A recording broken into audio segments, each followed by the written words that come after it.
Dans cette vidéo, je vais vous parler du parcours de ma peau, c'est-à-dire qu'est-ce qui m'est arrivé de l'enfant jusqu'à aujourd'hui au niveau de ma peau, du visage en tout cas. Le but c'est pas genre de me plaindre ou de vous dire que c'est ça une belle peau, que c'est ça une peau qui est bien, une peau qui est pas bien, etc.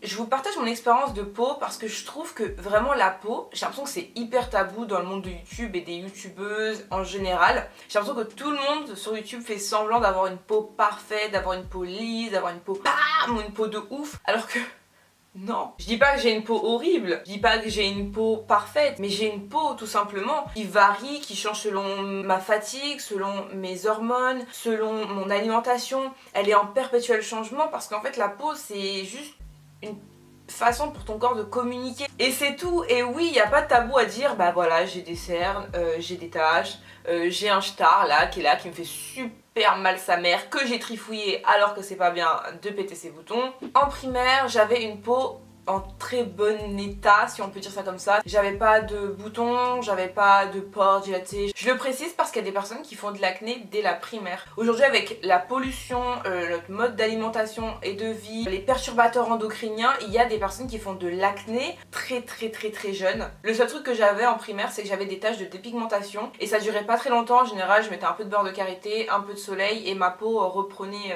ses couleurs. Sachant que à l'heure actuelle, j'ai encore des taches par exemple sur le ventre de dépigmentation. Alors oui, c'est tout petit, ça se voit quasiment pas et ça ne me gêne en aucun cas, mais j'en ai, voilà, et je suis absolument pas la seule. Et c'est vrai qu'un coup de fond de teint et ça disparaît, donc si votre youtubeuse préférée elle a les mêmes taches que vous, vous ne le saurez sûrement jamais. Au collège, j'ai eu la chance de tout simplement ne pas avoir d'acné. J'avais genre un bouton de temps en temps dans certaines petites zones, mais rien de très visible, rien de très marquant. Il faut savoir que chez moi, on utilisait des produits naturels pour la peau, du moins au collège, quand je suivais en fait simplement ce qu'il y avait chez moi et que j'achetais pas mes propres trucs. Mon alimentation, elle était vraiment irréprochable comparée à la plupart des jeunes de mon âge. Donc quand j'arrivais chez moi, aucune tentation de trucs trop sucrés ou trop nocifs. Et donc forcément ma peau m'en remerciait, elle avait rien à rejeter, on va dire ça comme ça. Ma période de collège en termes de boutons, c'était vraiment mais rien du tout. À la limite je devais avoir des petits points noirs, mais ça j'en ai toujours, donc ça vraiment j'ai eu de la chance. Sauf que ça n'a pas duré très longtemps. Chacun a sa peau, chacun a son rythme de vie et chacun a ses réactions à lui. Il y a des personnes qui auront des problèmes similaires aux miens internes, mais qui les traduiront pas de la même façon, de façon externe. La peau finalement n'est qu'un symptôme, selon moi, d'un problème interne. Tu sais, tu commences un peu à avoir ton argent de poche, à sortir avec tes copains, donc t'es très vite tenté d'acheter des bonbons, d'acheter des biscuits, d'acheter des barres de chocolat, toi tu manges à la cantine en plus, donc c'est pas ouf, tu manges des grecs, tu achètes du fond de teint chimique, tu achètes des crèmes chimiques. Je suivais plus du tout le mouvement qu'il y avait chez moi et j'achetais vraiment n'importe quoi. Et au lycée ça allait. Comme au collège, j'avais un bouton par-ci par-là, j'avais ma peau qui était un petit peu grasse de temps en temps, quelques points noirs. De mes 15 à mes 18 ans, 19 ans, ça allait. Alors vers 19 ans, j'ai commencé à me calmer, à changer un peu mes habitudes, etc. Mais c'était pas parfait non plus, on va pas se mentir. Et l'année dernière, c'est le drame, c'est la catastrophe, c'est le revers de médaille. Et en gros, j'ai commencé à avoir des boutons ici, sous peau, là, qui étaient bien coincés,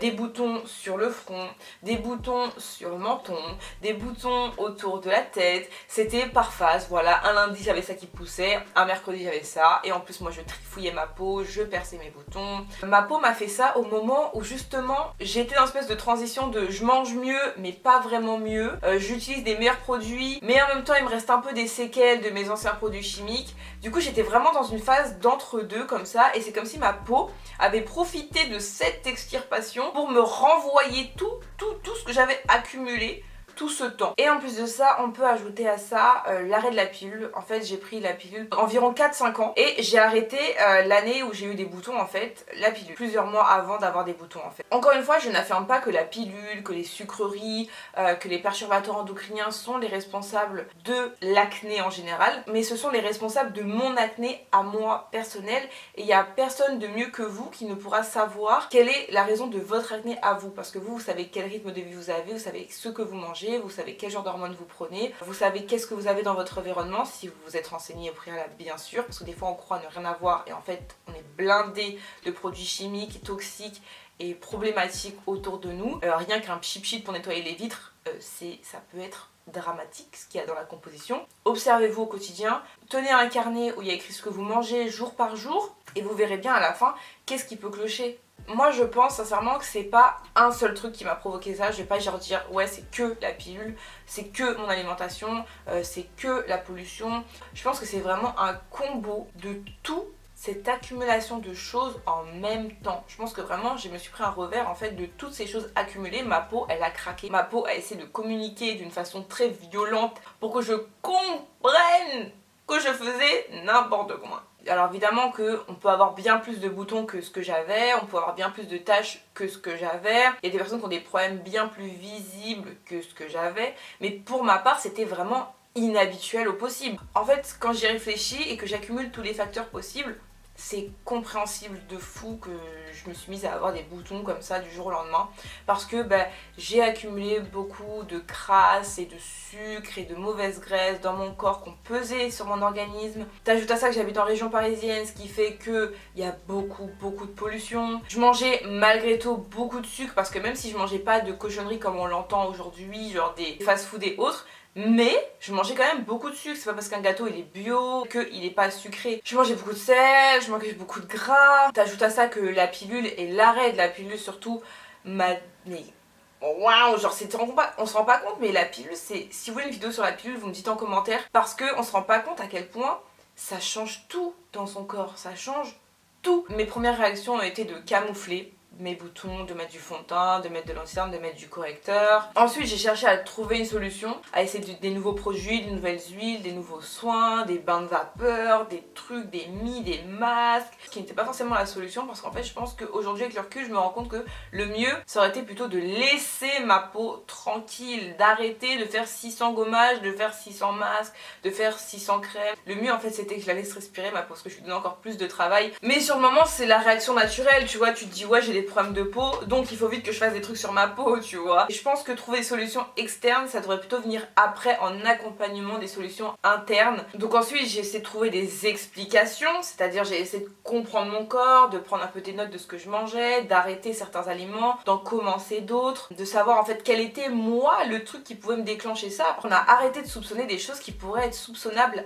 pour toi, pour ton corps. Si tu réfléchis pas et si tu n'accuses pas chacune de tes façons de vivre, chacune de tout ce qui est soupçonnable et de ce qui n'est pas soupçonnable, tu n'arriveras jamais à trouver la cause. Mais encore une fois, il y a des choses qui sont un peu générales et qui peuvent toucher un peu tout le monde et qui peuvent être soupçonnables pour tout le monde, mais il y a aussi des choses qui sont propres à toi et à ta réaction de ton corps à toi. L'étape 3, ça a été d'assumer ma peau, de pas forcément la maquiller, de pas chercher à la camoufler et à faire croire à tout le monde que ma peau, non, elle était sans tache, elle était sans boutons. Non, je me suis juste dit bon, c'est ma peau, il faut que je la laisse respirer, donc laissons-la respirer et puis assumons-la telle qu'elle. Ma peau n'est pas parfaite et elle ne l'a jamais vraiment été et elle ne le sera sûrement jamais puisque de toute façon le jour où j'aurai plus de boutons sûrement que je commencerai à avoir des rides par exemple.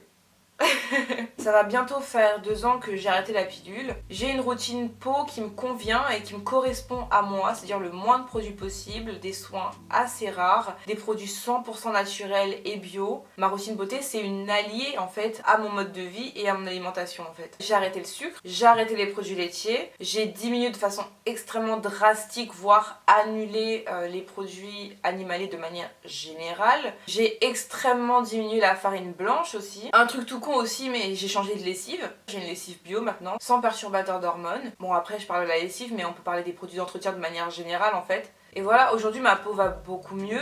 Alors qu'est-ce que j'ai appris de cette période? On va pas se mentir, sur le moment c'était assez compliqué. Moi j'ai jamais eu honte réellement de ma peau, jamais eu de problème à assumer mes défauts, comme on appelle ça. Donc je l'ai pas vraiment mal vécu vis-à-vis du regard des gens, vis-à-vis de mon propre regard à moi. Ce que j'ai très vite compris en fait quand ma peau s'est un petit peu rebellée. C'est moi qui ai infligé des choses à mon corps et ma peau ne faisait que répondre à ce que j'infligeais à mon corps depuis X temps. Je peux pas lui en vouloir, je peux pas être énervée, je peux pas être triste parce que je suis la responsable de ce qui arrive à mon corps. C'est moi qui nourris mon corps. C'est moi qui choisis l'air qu'il respire. C'est moi qui choisis les vêtements que je mets sur moi. C'est moi qui choisis. Je peux m'en prendre qu'à moi-même si j'ai des problèmes de peau, si j'ai des réactions de ma peau. Elle ne fait que répondre à ce que je lui inflige, c'est tout. Pour moi, je répète pour moi, parce qu'évidemment ça dépend des problèmes de chacun et chacun a ses antécédents.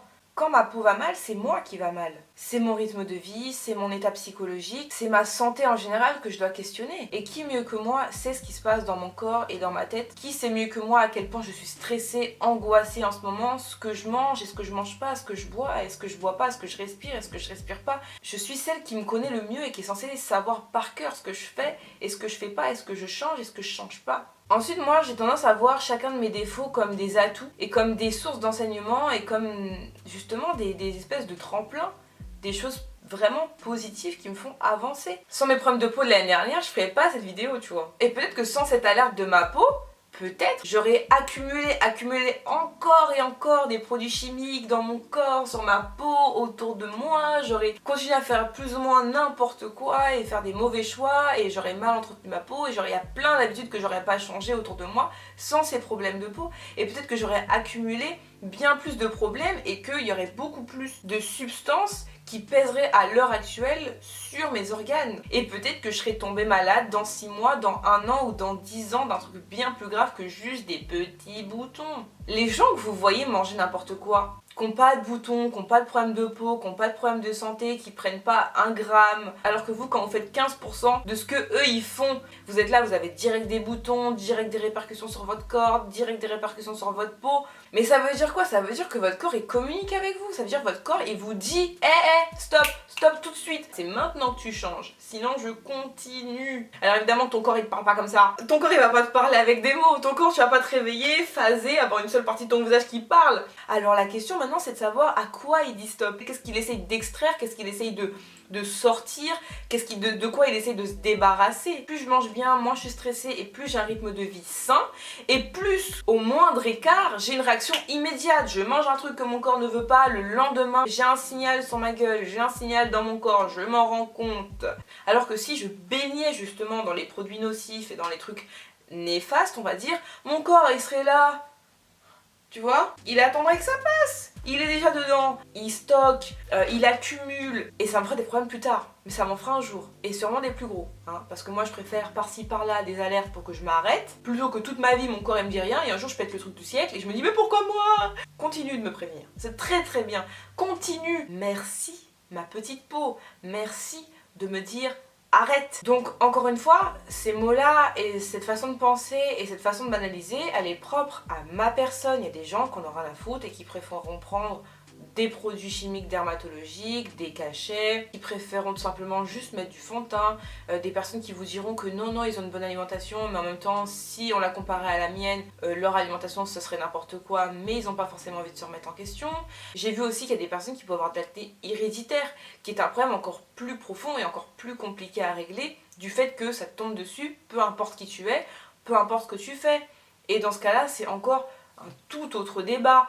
Mais moi, ma façon de penser et ma façon de me comporter avec mon corps à moi me rend service. Aujourd'hui, ma peau, elle ressemble à ça.